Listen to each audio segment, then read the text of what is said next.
दोस्तों, अरविंद केजरीवाल ने भगवंत मान को एक तरीके से मनमोहन सिंह बना रखा जैसे सोनिया गांधी ने बनाया था। अब जब ये खबर लीक हुई कि 2.0 शीश महल बन गया पंजाब में, तो भैया ये देखिए न्यूज़पेपर में एक खबर छपी है, आप देखिए यहां पर, वहां पर रोक लिया गया उसको कि अब ये न्यूज़पेपर किसी के घर तक पहुंचने नहीं चाहिए। अरविंद केजरीवाल जो कहता था मैं राजनीति बदलने आया हूं, उसने हर चीज का तरीका बदल दिया है। उसने पैसे इधर से उधर करने का तरीका बदल दिया, कैसे न्यूज वालों पर लगाम लगाई जाए उसका बदल दिया, क्योंकि आया जब से पैसे खिलाने शुरू कर दिया। आप लोगों को पता है हजारों करोड़ रुपए विज्ञापनों पे खर्च होते, अब भी इनके खर्च हो रहे हैं। अब पंजाब से पैसा पहले दिल्ली में आ रहा था, अब जा रहा है गुजरात में।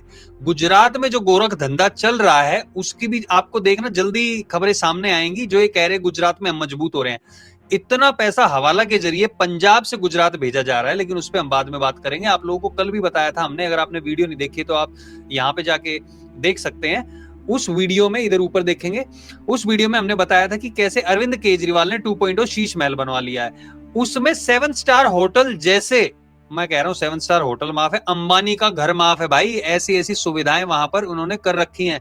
भगवंत मान उसके बाद सीधे आते हैं प्रेस कॉन्फ्रेंस करने के लिए, क्या जरूरत आन पड़ी थी, तुमने कुछ किया ही नहीं तो फिर क्यों सामने आ रहे हो भाई। भगवंत मान सामने आके कहते कि वो भैया गेस्ट हाउस है, उसमें कभी कभार केजरीवाल भी रुके हैं। अरे भैया एक बार उसको न्यूज वालों को आने दो ना अंदर, कैमरा लेके, पता तो चले कौन सा गेस्ट हाउस है, किस चीज का गेस्ट हाउस है। पार्टी ऑफिस बता रहे हैं ये। एक कागज लेके बैठा था भगवंत मान, कह रहा है कि इस कागज में साफ लिखा हुआ है कि अलॉट किया गया। अरे अलॉट करने के लिए तो हमने मना किया ही नहीं है भैया, अलॉट तो किया है, लेकिन उसकी जगह रह कौन रहा है, क्या सुविधाएं उसमें दी गई हैं। कितने लाख की भैया यहाँ पे भी किराया दिया जा रहा है अरविंद केजरीवाल के लड़के को।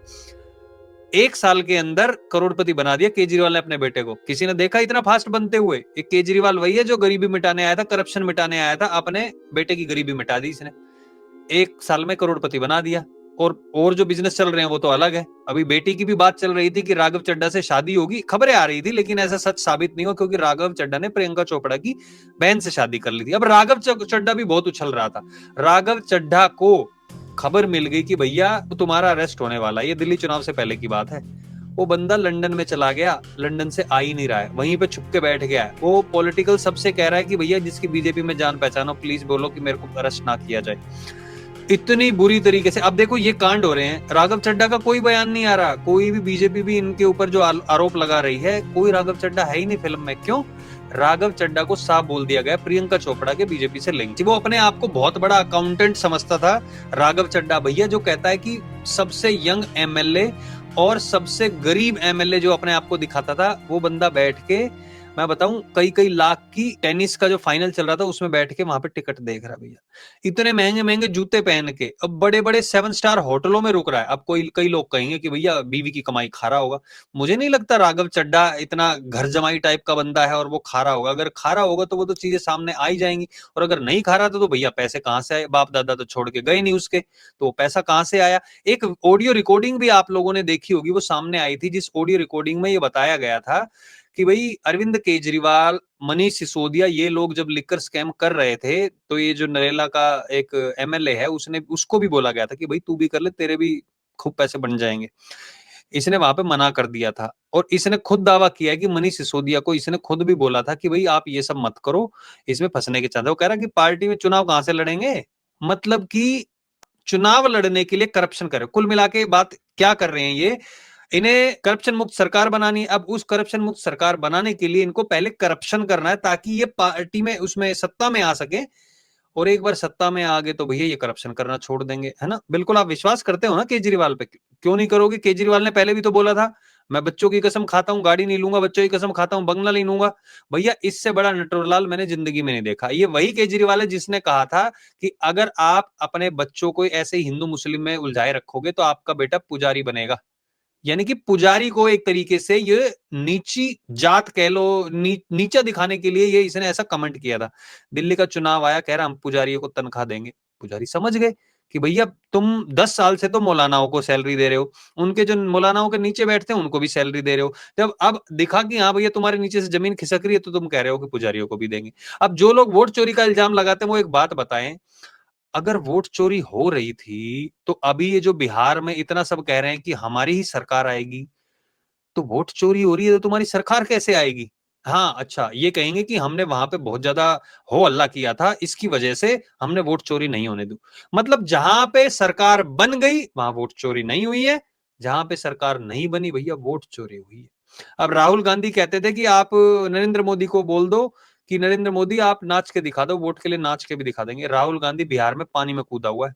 अरे भैया, और क्या क्या क्या, वो नीचे से कूड़ा वूड़ा साफ करने निकला था, क्या करने गया था वहां पे, तैराकी करके दिखा रहा है। ये बंदा कभी हरियाणा में ही पहुंचा था, वहां पे उसमें पहुंच गया था, खेतों में पहुंच गया था। सोचा भैया अब की बार हरियाणा में कांग्रेस सरकार। मैंने कह दिया था उस टाइम पे भी, सब लोग कोई भी कुछ भी कह रहा था, मैंने उसी टाइम पे बोल दिया था कि भैया चाहे कुछ भी हो जाए हरियाणा में इनकी सरकार आनी नहीं है। अकेला संदीप फोगाट था। आप मेरे ट्विटर पे जाके देख लेना, मैंने वो पोस्ट भी पिन की हुई है।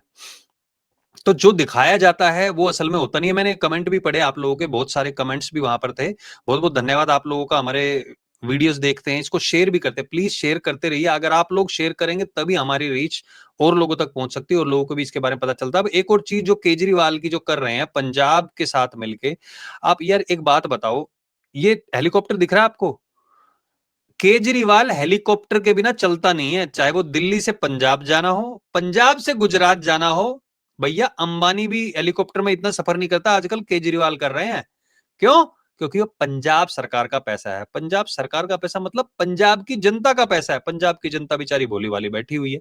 अब कई लोग कहेंगे कि भैया जो जनता ऐसे लोगों को चुनती है उनके साथ तो यही होना चाहिए, लेकिन उस जनता को भी तो पता चलेगा ना, अभी चुनाव होंगे 1.5-2 साल में। लेकिन जब चुनाव होंगे तब पता चलेगा कि केजरीवाल का क्या होना। लेकिन केजरीवाल उससे पहले गुजरात में सोच रहा है वहां पे सेंध लगा दे और वहां पे कुछ सीटें वहां पे ले ले। लेकिन आप सोचिए, जो बंदा हेलीकॉप्टर में चल रहा है, यार वैगनार में चलता था, कहता था मैं बच्चों की कसम खाता हूं मैं कहीं नहीं चलूंगा। मैं आप लोगों को ये सारी चीजें क्यों बता रहा हूं? देखो, प्रेस फ्रीडम की जो बात करते हैं, प्रेस फ्रीडम देख लीजिए। यहाँ पर अखबार के पूरे ये देखिए, ऑटो ये कैसे रोड पर रखे हुए हैं। साफ साफ इसको कंडेम किया है। किसने कंडेम किया ये भी मैं आप लोगों को दिखा देता हूं। इसको सामने आके और चंडीगढ़ प्रेस क्लब ने कहा है कि भैया इस तरीके से जो हमारे जो न्यूज़पेपर को, उनकी गाड़ियों को रोका गया था, ये डेमोक्रेसी पे खतरा है। डेमोक्रेसी पे खतरा किसको बताते हैं? कहते हैं बीजेपी डेमोक्रेसी पे खतरा है। लेकिन काम सारे इनको करने हैं। एक जैसे राहुल गांधी का भी आपको पता है, वो उससे न्यूज वाले से पूछ रहे तुम्हारी जात क्या है। न्यूज वाला पूछता है कि राहुल गांधी बताइए इस बयान के बारे में आपका कोई जवाब है क्या? वो कहते तू बीजेपी वाला है, तू बीजेपी वाला है, तू क्यों, तेरे को नहीं जवाब दूंगा। यार आप डेमोक्रेसी बात करते हो कि आप डेमोक्रेसी चाहते हो, लेकिन डेमोक्रेसी के अगेंस्ट में सारे काम आपके होते हैं। तो मुझे समझ में नहीं आता ये लोग जो बातें करते हैं इस तरीके से कि भैया केजरीवाल सबसे महान है। अच्छा, कुछ लोगों ने एक कमेंट भी किया था ध्रुव राठी का कि ध्रुव राठी वीडियो बनाएगा। भैया एक बात बताइए, जहां से पैसे आते होंगे ध्रुव राठी को, ध्रुव राठी उसके खिलाफ क्यों वीडियो बनाएगा? मुझे इसका जवाब आप लोग कमेंट सेक्शन में जरूर देखना और इस वीडियो को लाइक शेयर जरूर करना। लेकिन हाँ, ध्रुव राठी पहले आम आदमी पार्टी की तरफ से उसने गाने में भी वो भी लिखा था, उसने अरविंद केजरीवाल को पौ पौ कहते हैं उसका, कि वो वहां से उसको पैसा मिलता है। पंजाब में बाढ़ आई, कुछ वीडियो बनाई? नहीं बनाई। कर्नाटका में वो कांड हुआ उस पे बनाया? नहीं बनाया। हाँ, दिवाली पे बनाया क्योंकि आप लोगों ने पटाखे फोड़े थे। कुछ लोग कहते हैं कि जो ध्रुव राठी है वो उसका नाम मुस्लिम है, वो मुस्लिम है, लेकिन मैं आपको बता दूं उसकी सारी डिटेल मेरे पास, पर्सनल डिटेल है मेरे पास। है तो वो जाटी, लेकिन क्या कर सकते हैं यार, जाटों में कई खराब भी निकल आते हैं, कई अच्छे भी निकल आते हैं। अब आप सोच लीजिए किस तरीके का निकला है ये बंदा। केजरीवाल के, राहुल गांधी किसी के अगेंस्ट एक वीडियो नहीं बनाता है, लेकिन जैसे ही बीजेपी के से रिलेटेड कुछ इसने बना दिया, गुड़गांव में कितना ट्रैफिक है, वहां पे देखिए क्या हाल हो रहा, बाढ़ हो रही है। अरे बंगाल में बाढ़ आई, सांप सूंघ गया, पता नहीं कौन सी जाति का सांप था वो, जर्मन शेफर्ड वाला तो नहीं था, लेकिन हाँ कोई जाति का तो होगा। तो मेरा कुल मिला के आप लोगों को बताने का यही मतलब है, और आप लोगों से मैं निवेदन यही करता हूँ कि वीडियो को लाइक शेयर करो। कमेंट सेक्शन में बताइए क्या लगता है कि केजरीवाल और राहुल गांधी इन लोगों की जब कोई बात होती है, कि कोई ऐसा पत्रकार है जो निष्पक्ष रूप से चीजें रखता हो? और ये पत्रकारिता पर जो चोट पहुंचाई गई है यहाँ पर, भैया बंडल के बंडल रोक लिए गए हैं। लोग कह रहे हैं हमारे घर अखबार नहीं पहुंच रहे, क्योंकि अखबार के फ्रंट पेज पे क्या था, केजरीवाल शीश महल 2.0। तो अब वहां पे जो बीच में गाड़ी रोक के इन्होंने जो धमकाना था धमका लिया। कहा क्या गया है? कहा यह गया है कि हमें खबर मिली थी कि इसमें ड्रग्स, जो न्यूज वाले हैं वो ड्रग्स सप्लाई कर रहे हैं। अरे भैया ड्रग सप्लाई करे तुम सीधे वहां पहुंच जाते जहां से ये उठाते हैं, वहां क्यों नहीं गए आप, बीच में कहाँ पे रोका हुआ? तो अपने आप में संदेह करने वाली चीजें हैं। जो ये कह रहे हैं वो कहीं पे भी सही नजर नहीं आ रही है। मैं आप लोगों से पूछना चाहूंगा, क्या आपको लगता है कि ये जो ड्रग्स के संदेह में रोकी गई थी, क्या वो बात सही थी, या फिर डेमोक्रेसी पे खतरा असल में केजरीवाल जैसे लोग हैं? भगवंत मान को तो इन्होंने किनारे कर रखा है। वो तो बेचारा जिसको स्क्रिप्ट लिख के दे देते हैं वो आके बोल देता है जिस दिन होश में होता है, तो उसका कर भी क्या सकते हैं। बट देखते हैं आगे क्या होता है। बट बहुत बहुत धन्यवाद आप लोगों का वीडियो देखने के लिए। कमेंट भी आप करते हैं, वीडियो को शेयर भी करते हैं। मैं आपको बहुत बहुत सब कमेंट का जवाब नहीं दे पाता हूं, बट बहुत बहुत धन्यवाद आप लोगों का। कमेंट करते रहिए, सपोर्ट करते रहिए। बहुत बहुत धन्यवाद देखने के लिए वीडियो को भी। जो लोग नए जुड़े चैनल को सब्सक्राइब जरूर करें, अपने फैमिली और दोस्तों के साथ ग्रुप्स में शेयर करें। बहुत बहुत धन्यवाद। जय हिंद, जय भारत।